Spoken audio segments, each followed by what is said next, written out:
बिस्मिल्लाहिर्रहमानिर्रहीम। बच्चों, आज हम लोग क्लास 10 यानी कि दर्जा 10 का साइंस पढ़ेंगे और इसमें जो उन्वान है धात और गैर धात यानी मेटल्स एंड नॉन मेटल्स। बच्चों, आपको पता होगा कि इस लॉकडाउन में भी हमारे चेयरमैन अब्दुल कयूम अंसारी साहब के गाइडेंस में क्लास का एहतमाम किया गया है, जो कि आप इसका फ़ायदा भी बखूबी उठा रहे हैं और आगे भी उठाते रहिएगा इंशाल्लाह। लेकिन आज हम लोग टॉपिक जो है दर्जा 10 का हम लोग मेटल्स या नॉन मेटल्स पढ़ेंगे, यानी कि धात और गैर धात। तो बच्चों, जैसे मेटल्स के बारे में हम बात करेंगे तो मेटल्स होता क्या है, तो उससे पहले हम जानेंगे कि अनासर यानी कि एलिमेंट, किसके बारे में बात करेंगे? एलिमेंट के बारे में। एलिमेंट यानी कि एलिमेंट के बारे में बात करेंगे, यानी क्या मतलब ये हो गया कि अनासर, अनासर के बारे में हम बात करेंगे। ठीक है बच्चों, अनासर जो है वो है क्या? तो देखिए, जब आप एलिमेंट के बारे में जब हम बात करते हैं तो यहीं से निकलता है मेटल और नॉन मेटल। यानी कि देखिए यहाँ पे धात और गैर धात। ठीक है, तो बच्चों एलिमेंट जो है आज के टाइम में मतलब इस दुनिया में करीब करीब 118 या 120 के आसपास है। मान लीजिए कि कहीं कहीं आप देखिएगा कि 118 भी रहेगा, कहीं कहीं दिया जाएगा 120, कहीं कहीं 121। तो हम लोग एक मोटा मोटी मतलब 118 मान लेते हैं एंड एबव। ठीक है, 118 से ज्यादा। ठीक है, अब अनासर जो होते हैं होते क्या हैं? तो देखिए, अनासर जो होते हैं वो मतलब कहने का मतलब इसको ये कहेंगे कि ये प्योरेस्ट मतलब it is the purest form of an atom. क्या है? It is the purest form of an atom. तो जब हम एलिमेंट के बारे में हम बात करेंगे तो दुनिया में 118 एलिमेंट है बच्चों, 118 से ज्यादा भी हो सकता है। ठीक है, 118 से ज्यादा मान लीजिए। तो अब देखिए कि जब हम एलिमेंट के बारे में बात करते हैं तो एलिमेंट क्या होते हैं? एलिमेंट में दो पार्ट में इसको डिवाइड किया जाता है, यानी कि तकसीम करते हैं मेटल्स और नॉन मेटल्स, यानी धात और गैर धात। अब एलिमेंट जो जैसे जो भी चीज है तो इस दुनिया में वो या तो धात है या तो गैर धात है, यानी कि वो तो एलिमेंट है, मेटल है या तो नॉन मेटल है। तो जब हम मेटल और नॉन मेटल के बारे में बात करेंगे तो उससे पहले वो किसकी शक्ल में होती है? वो एलिमेंट की शक्ल में होती है। किसमें? एलिमेंट में। तो अगर पूछा जाएगा कि बताओ बच्चों कि हमारे धरती पे, हमारे दुनिया में कितने एलिमेंट पाए जाते हैं, तो वो उसको बोला जाएगा 118 या उससे ज्यादा। तो बच्चों देखो, एलिमेंट जो समझने की जरूरत है, जैसे मान लेते हैं कि सोडियम है, पोटाशियम है, कैल्शियम है, कार्बन है ना, ऑक्सीजन है, नाइट्रोजन है, सल्फर है, ये सारे चीज क्या है? एलिमेंट है। जब हम इसकी बात करेंगे तो इसमें क्या होता है कि जैसे मेटल, नॉन मेटल्स और मेटलॉइड्स। तो जब मेटल के बारे में बात करेंगे तो जब भी मेटल होंगे वो उनका अलग कंडीशन होगा, उनका अलग सिफत होगा, उनका अलग तबई अंदाज होगा, यानी कि फिजिकल नेचर अलग होगा। नॉन मेटल के बारे में बात करेंगे तो नॉन मेटल्स का उनका अलग फीचर होगा, उनका अलग तबई नेचर होगा, उनका इस्तेमाल अलग अलग जगह पे किया जाएगा। और ये सारी चीज़ों के बारे में आज हम लोग जानने की कोशिश करेंगे। और सबसे पहले हम जानेंगे अनासर क्या है। तो अनासर के बारे में हम बात किए तो अनासर जो होते हैं, जो भी मतलब इस दुनिया में जो पार्टिकल्स पाए जाते हैं ये उसके प्योरेस्ट फॉर्म में है। मतलब ये एलिमेंट जो होते हैं ये एक प्योर मतलब कहने का मतलब है कि खालिस तरीका है। जैसे सॉलिड, लिक्विड, गैस के बारे में आप जानते होंगे, तो उसी तरह ये खालिस तरीका है। यानी कि जब हम ज़रात के बारे में बात करेंगे, एलिमेंट के बारे में, अनासर के बारे में बात करेंगे, तो जो अनासर जो होते हैं वो एक प्योर फॉर्म होता है। किसका? ये पार्टिकल्स का, किसका, पार्टिकल्स का। तो जो पार्टिकल्स होंगे वो तो या तो मेटल्स होंगे या नॉन मेटल। यानी कहने का मतलब है कि जब एलिमेंट जो होंगे वो प्योरेस्ट मतलब खालिस तरीके होते हैं किसके, ज़रात के, यानी कि पार्टिकल्स के। तो इस पार्टिकल्स में दो चीज़ और निकल के आएगा, मेटल और नॉन मेटल, यानी धात और गैर धात। तो बच्चों जैसे आपको पता होगा कि आज से पहले धातु के बारे में किसी को मालूम नहीं था, और यानी कि धात के बारे यानी मेटल्स के बारे में किसी को पता नहीं था, नॉन मेटल्स के बारे में पता नहीं था। तो बहुत साल पहले, बहुत हजारों साल पहले आपको मालूम है कि लोहे का इस्तेमाल नहीं होता था। मतलब जो खुरपी है या जो कुदाल है या कुछ भी है, तो या तो जानवरों के हड्डी से बनाई जाती थी या फिर लकड़ियों से बनाई जाती थी। लेकिन जैसे जैसे साइंस दानों बढ़ते गए यानी तरक्की होती गई, तो इसका खोज हुआ। ये जो खोज हुआ, तो खोज होने के बाद क्या है कि इसका जो इस्तेमाल है वो लोग करने लगे, किसका, मेटल का भी और नॉन मेटल का। तो इसके माध्यम से, जैसे कहने का मतलब है कि आज के टाइम में जैसे सोना है, तांबा है, लोहा है ना, तो ये सब क्या है, सबसे प्राचीन है, मतलब पुराने धातु में आएंगे यानी धात में आएंगे। इसका इस्तेमाल हम लोग अलग अलग तरीके में करते हैं। तो अब देखो बच्चों कि जैसे मान लो कि अगर मान लेते हैं पत्थर का बना हुआ लकड़ी, पत्थर का बना हुआ औजार है और लोहे का बना औजार है, तो हल्का अगर देखा जाए तो पत्थर का नहीं होगा, किसका होगा, लोहे का होगा। क्यों? क्योंकि वो एक कुदरती देन है। लोहा पत्थर भी एक कुदरती देन है, लेकिन उसको तराशने में टाइम लगेगा, बहुत नक्काशी करने की ज़रूरत पड़ेगी।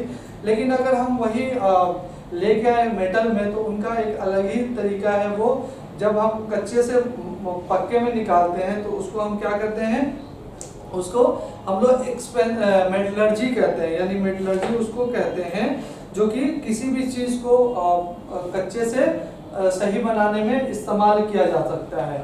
बच्चों जैसे मेटल के बारे में बात करेंगे तो इनका जो फिजिकल नेचर होता है ये अलग अलग होता है। क्या होता है? अलग अलग होता है। जो जैसे कहने का मतलब है जो मेटल होंगे वो बहुत ही सख्त होंगे, यानी कि हार्ड होंगे। और तो हार्ड होंगे यानी कहने का मतलब है कि जब मेटल को जैसे मान लेते हैं कि ये एक मेटल है यानी कि धात है, ठीक है, तो क्या होगा बच्चों कि जब इस धात को अगर आप इस तरह से देखिए कि ये एक मान लीजिए कि एक धात है, ठीक है, ये एक तरह समझाने के लिए ये आपको तस्वीर बनाई जा रही है। तो क्या होगा कि इस धात को जब आप तोड़िएगा तो जब भी वो जो धात टूटेगा यानी जब भी मेटल टूटेगा तो उसकी जो धात होगी वो सॉलिड ही होगी, यानी कि ठोस ही होगी। उसी तरह ठोसी होगी तो जाहिर सी बात है सोना है, चांदी है, हीरा है, सोना है, चांदी है, आपको उसके बाद आपको लोहा है ना, ये आयरन है, कॉपर है, जिंक है, ये सारी चीज़ें जो हैं वो क्या है हमारे लिए धात में आते हैं। जैसे कार्बन है, ऑक्सीजन है, नाइट्रोजन है, ये सब ग्रेफाइट है, ठीक है, उसके बाद आपको डायमंड है। तो ये सब जो है वो सब क्या है, ये सारा चीज़ जो आएगा वो हमारा नॉन मेटल्स में आएगा। लेकिन हम इसका तबई अंदाज यानी कि फिजिकल नेचर जब हम देखते हैं तो जो अनासिर हैं उनके हिसाब से ये सारा कैटेगराइज किया गया है, मतलब बताया गया है। तो देखिए इसमें क्या है बच्चों कि जब हम इसमें क्या पाया जाता है, चमक पाया जाता है। किसमें? जो मेटल होते हैं वो चमकते हैं। तो मिसाल के तौर पे जैसे सोना है, तो सोना का मतलब सोने के बारे में सबसे पहले कब पता हुआ था? 6000 पहले इसके बारे में मालूम हुआ था। जैसे सोना है, चांदी है, तांबा है, और ये जो है ये हमेशा इसका जो पोजीशन है यानी जो इसका नेचर है वो चेंज होता रहता है। और ये जैसे इसमें एक ख़ास चमक होती है जो कि कुदरती होती है। आपको पता होगा बच्चों कि आप इसके बारे में आपको बखूबी मालूम होगा कि ये जो पत्थर है यानी कि ये सोना है, चांदी है, ये जो भी चीज़ है वो चमकते रहते हैं। लेकिन अगर उसको धूप में रख दिया जाएगा तो ऑक्सीजन जब उस पर लगेगा यानी कि हवा की नमी से वो क्या हो जाएंगे, वो गंदे हो जाएंगे। लेकिन फिर उसको जब हम साफ करेंगे तो वो अच्छे हो जाएंगे। तो कहने का मतलब है कि इसको हम लोग इस्तेमाल में हम लोग कर सकते हैं, बार बार गंदे को सही करके हम लोग इस्तेमाल कर सकते हैं। बच्चों दूसरा इसमें चमक आता है, ये जो होते हैं बहुत ही हार्ड होते हैं। जैसे मिसाल के तौर पे जो मद्दा होता है यानी जो मेटल होते हैं बहुत ही हार्ड होते हैं। जैसे मिसाल के तौर पे आयरन है, कॉपर है, अल्युमिनियम है, मैग्नीशियम है, सोडियम है, पोटाशियम है। तो बच्चों सोडियम है, पोटाशियम है, अल्युमिनियम है, मैग्नीशियम है, ये सारा चीज़ तो आपको पता है कि ये धातु में आएगा। लेकिन आप इसके बारे में अगर हम बात करें जैसे सोडियम और पोटाशियम के बारे में, तो इसको केरोसिन में भी रखा जा सकता है और ये इतना ये सॉफ्ट होते हैं कि इसको हम लोग चाकू से भी काट सकते हैं। बच्चों नेक्स्ट आएगा इसमें पीटने से फैलता है। तो बच्चों ये जो धातु हैं यानी कि जो धात हैं वो क्या होते हैं, पीटने से फैल जाते हैं। यानी कहने का मतलब है कि इसको पीट पीट के तार बनाया जा सकता है। यानी कि कहने का मतलब है कि इसको जितना भी पतला करना चाहें हम लोग आसानी से कर सकते हैं। मिसाल के तौर पे जैसे सोना है, चांदी है, तो उसको जैसे हम जितना भी पीटेंगे तो पीट के जितना भी चाहेंगे पतला हम कर सकते हैं, वो टूटेगा नहीं। मतलब उसमें कहने का मतलब है कि उसमें मैलेबिलिटी बहुत ज़्यादा होती है। यानी कि वो आभूषण बनाने के लिए यानी कहने का मतलब है जैसे श्रृंगार के लिए यानी जो हम लोग पहनते हैं, जो आप देखिएगा कि जैसे सोने की जो गहने होती हैं वो लोग पहनते हैं, तो वो क्या छोटी छोटी जो लाइनें देखिएगा वो सब जितना हम सोने को या चांदी को जितना भी हम पीटेंगे वो फैलता जाएगा। अगला बच्चों जब हम बात करेंगे तो ऊष्मा यानी कि इसमें बहुत ज़्यादा हीट पाया जाता है, यानी कि इसलिए हरारत इसमें बहुत ज़्यादा पाई जाती है। यानी गुड कंडक्टर होते हैं, यानी कि इनमें जैसे कहने का मतलब है कि इसमें हीट पाया जाता है। यानी कि इसलिए हरारत यानी कि जब हम किसी भी धातु को गर्म करेंगे तो जाहिर सी बात है कि वो गर्म महसूस होगा।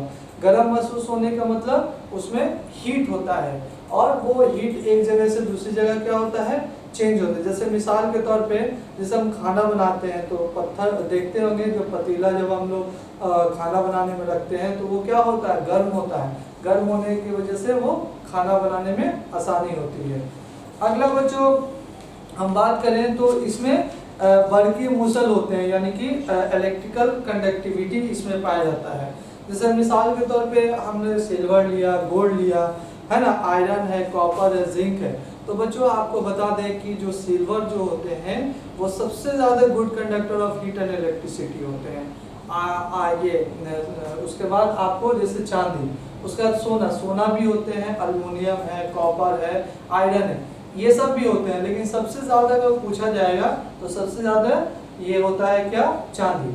अब ये पूछेगा कि भाई इसका इस्तेमाल हम लोग बिजली के तार में क्यों नहीं कर सकते हैं, तो इसका इस्तेमाल इसलिए हम नहीं कर सकते हैं क्योंकि ये जो बिजली की जो तार होती है वो काफ़ी महंगी हो जाएगी और उसको चोर या कोई भी मतलब काट के ले जा सकता है, मतलब नुकसान हो सकता है।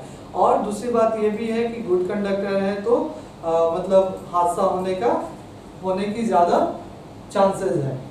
उसके बाद बच्चों इसमें क्या है कि कहने का मतलब है कि इसमें सोनरिटी भी पाया जाता है। सोनरिटी का मतलब जो होता है कि इसमें जो आवाज़ जैसे जो जब लोहा एक दूसरे से टकराएगा तो जो इसमें मौसवियत आवाज़ आएगी। मौसवियत आवाज़ का मतलब जैसे लोहे को जब हम टकराते हैं तो छन से आवाज़ आती है, तो छन से आवाज़ या बहुत मीठा साउंड आता है, तो ये जो साउंड होता है उसको हम क्या कहते हैं, सोनरिटी कहते हैं। बच्चों इसके अलावा इसमें अगर हम बात करेंगे तो सोनरिटी जो होते हैं वो सबसे ज़्यादा किस में पाए जाते हैं, तो मेटल्स में ही पाए जाएंगे। उसके बाद बच्चों आएगा एलॉय। इसमें एलॉय का भी इस्तेमाल होते हैं, जैसे उसको हम बोल सकते हैं बेहरत बोल सकते हैं। तो बच्चों बेहरत के बारे में हम बात करेंगे तो इसमें क्या है कि अलग अलग चीज़ का इस्तेमाल करके बना। जैसे मिसाल के तौर पे सोने का हम लेंगे 22 कैरेट अगर हम लेते हैं